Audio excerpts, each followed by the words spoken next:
Let this circle represent $1 million. This is what $10 million would look like. This is what $100 million would look like.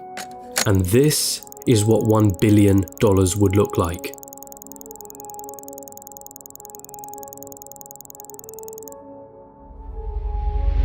Jeff Bezos, the founder of Amazon, has a net worth of 117 times this number. And then there's you. You're probably working a job right now, one that you got from the degree that you studied for in university. You probably don't have much in savings, your living expenses seem ridiculously high, you feel as though you're not paid enough, you have credit card debt that needs taken care of. Maybe you're a student, studying for a degree that you hope can land you a job that you hope can bring in some good money. You probably don't have any savings, only a pesky student debt hanging above your head. Wealth? Getting rich? That all seems like a distant dream.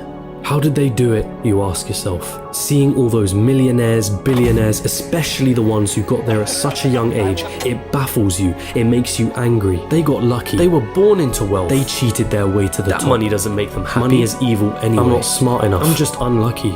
Those dreams you had of buying that mansion, your favorite sports car, paying off your mortgage, traveling around the world, they'll forever remain that way. Just dreams, nothing more. Nothing less. You come to the harsh realization, it's a rigged game. It's been a rigged game from the start. And you're on the losing side of it. But what if I told you you were wrong? What if there was a way of getting there? An actual equation to wealth, a science behind the way money works. What if you didn't have to abandon those dreams of paying off your parents' mortgage or traveling around the world? Would you call me a liar for saying so? I promise that I'm not, and by the end of this video you'll understand. There's a side to the coin that you're not being shown. But I warn you, the road is tough. It's filled with struggle. It's filled with ups and downs. It will mean swallowing some difficult truths that the school system and society haven't told you yet. And let me be clear, there are many of you who will not make it to the end of this road. But for those of you that do, at the end of this road lies wealth beyond what you thought you could attain. At the end of that road lies the freedom of never having to worry about money again. So, are you with me?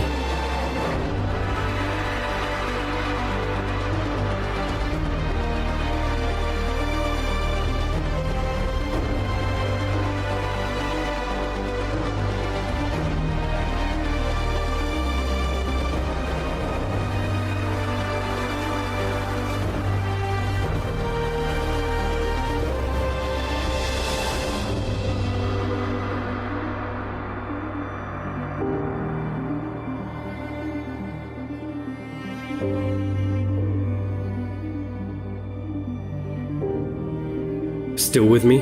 Then let's not waste any more time.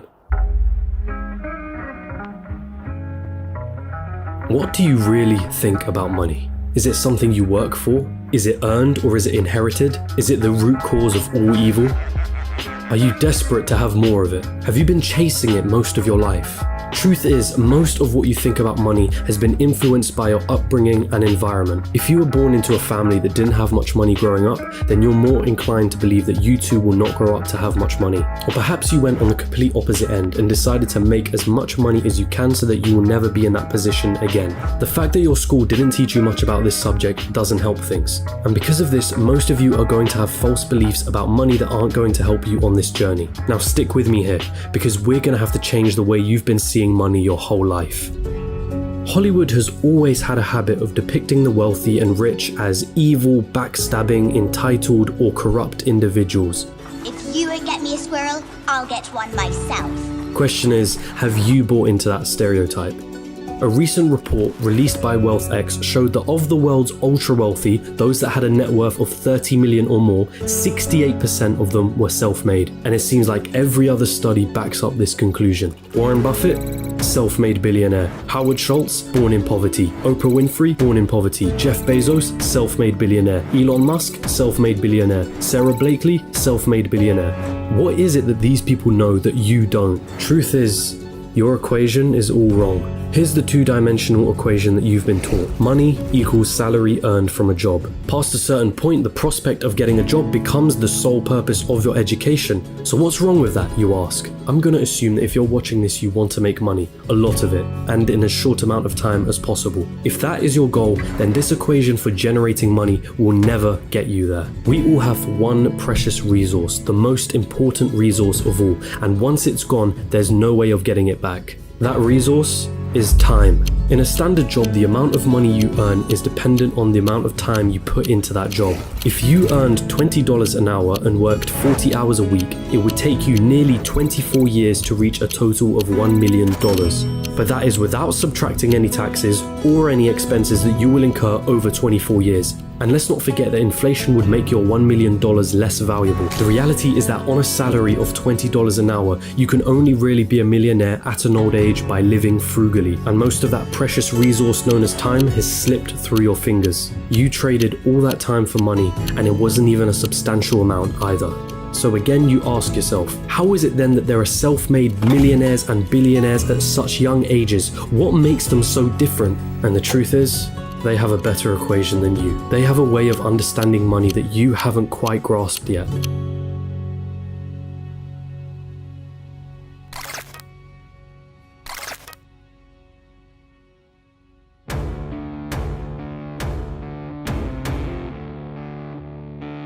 Pay very close attention now. Stop chasing money.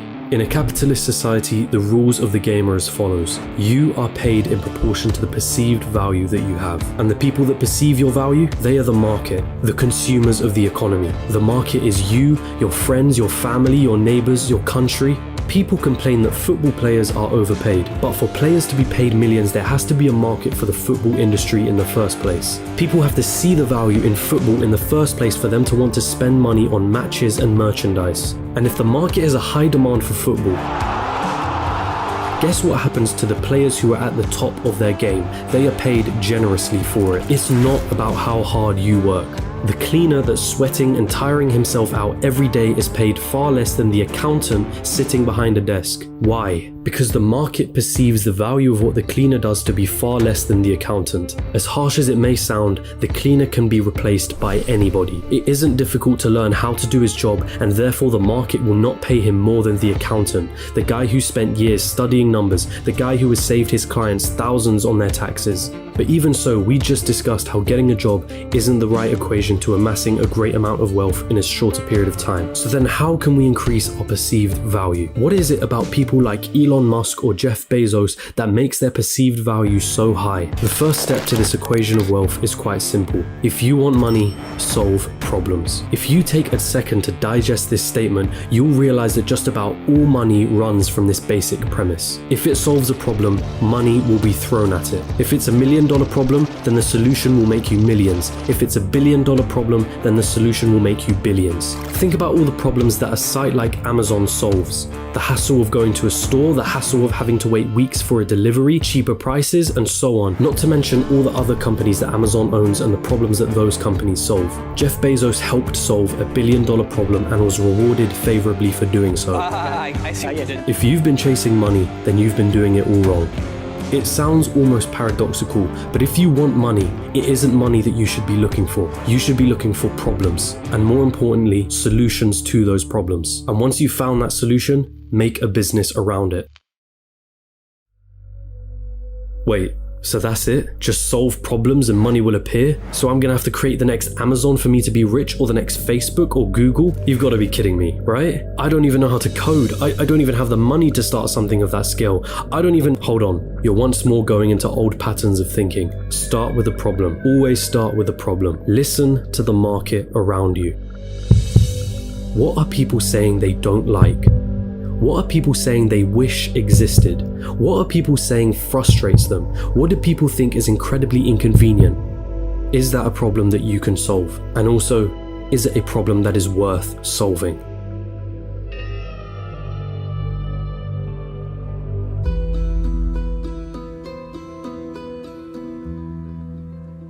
The final step of this equation to wealth is finding a scalable solution to the problem. Your solution needs to affect a magnitude of people.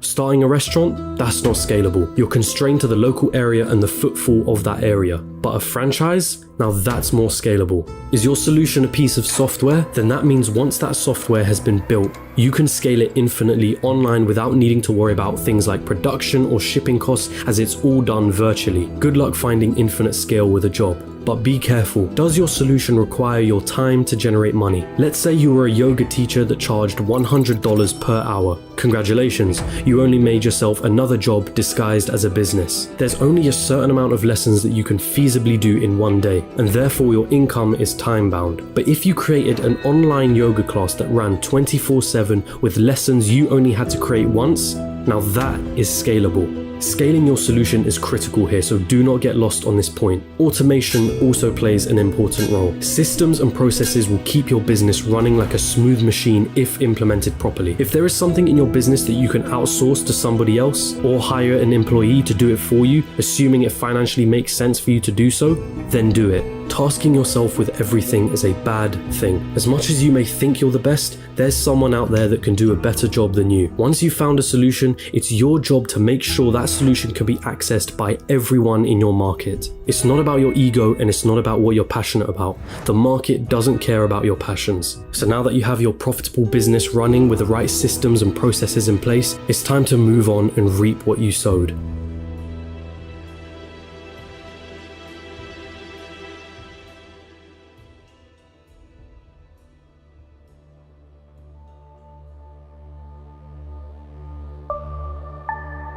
There are two likely paths you're going to face at this point. You either continue your business or cash in and sell it. This is the acquisition, the moment someone buys the solution that you spent years building a business around. This is Instagram being acquired by Facebook for $1 billion. This is PayPal being sold to eBay for $1.5 billion, of which $165 million went straight to Elon Musk's pocket, and the countless other liquidation events that happen across the world. This is where all the effort that you spent into building your company comes to fruition. And if you choose to continue running your business, well, there's a multitude of reasons for you wanting to do so. Maybe you love the company that you built and want to stick with your baby. Maybe you think you can add more value to the company and sell it down the line for more than it's currently worth. Perhaps that business runs passively in the background, so you don't have to do much to keep the wheels turning. Or maybe it's a combination of these three things. Either way, you did it. You solved a problem that the market wanted solving, and it rewarded you favorably for doing so. And so now I ask you, what was it all for anyway?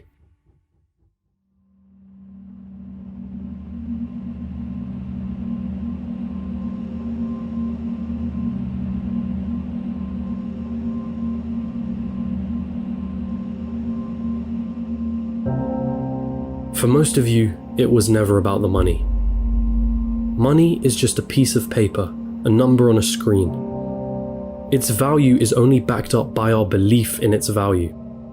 From the very start, this was never about the money. Paying off the mortgage, buying your dream car, traveling around the world, never having to worry about your financial situation, it's the freedom that you were looking for. Your destination wasn't anything monetary related. It was a feeling, a sensation, the ability to do what you want whenever you wanted without ever having to cast a thought towards, can I afford this? Have I used up all my holidays for the year? How am I going to pay the rent? Will I be able to live off my pension? What dreams will I have to sacrifice because I can't afford to pursue them? The most important lesson from this video was never about the nature of money. It was about the one valuable resource that we all have, the one resource we will never be able to reclaim: time. Is giving up a large chunk of your time towards a job that you probably don't like worth it? Is your life settled on working, coming home, watching the telly, sleeping, waking up the next day, and repeating the same cycle till you retire? How many more hours of your life do you let slip through because of this pattern? Or perhaps you're fine with that reality. Perhaps you have no other choice but to follow that path for the time being. And if that's the case, there's nothing to worry about. The most you got from this video was a little entertainment and maybe a change in perspective. But there are those of you that understand the other side. Those of you that have the desire to never need to worry about money ever again. And so I feel the need to remind you, stop chasing money. Chase problems and find the solution to those problems. This is the equation through which all money is found. If you desire liberty through never needing to worry about money ever again, then let solving problems be the meaningful struggle in your life. Does it mean you'll be happy at the end of the road? Does it mean you'll feel fulfilled? Only you can answer that question. But if your struggle is meaningful, then perhaps it's worth pursuing.